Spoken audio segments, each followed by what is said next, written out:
Growing up as a poor kid, this was the holy grail, also a large part of my MBA applications. Delayed gratification.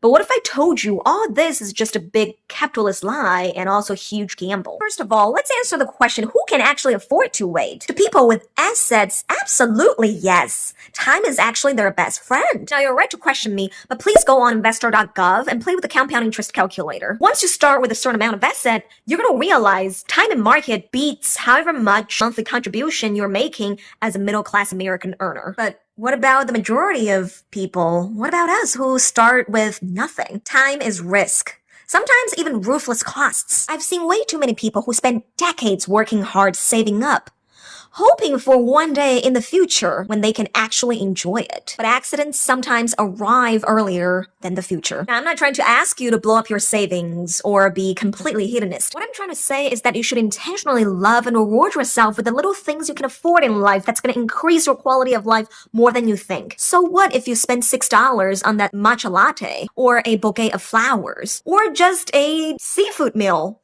that you've been craving for a little while? Because, my dear friends, it's not just the future that's worthwhile living for. Delayed gratification shouldn't mean delaying life. The everyday you're living now is what life actually is made up of.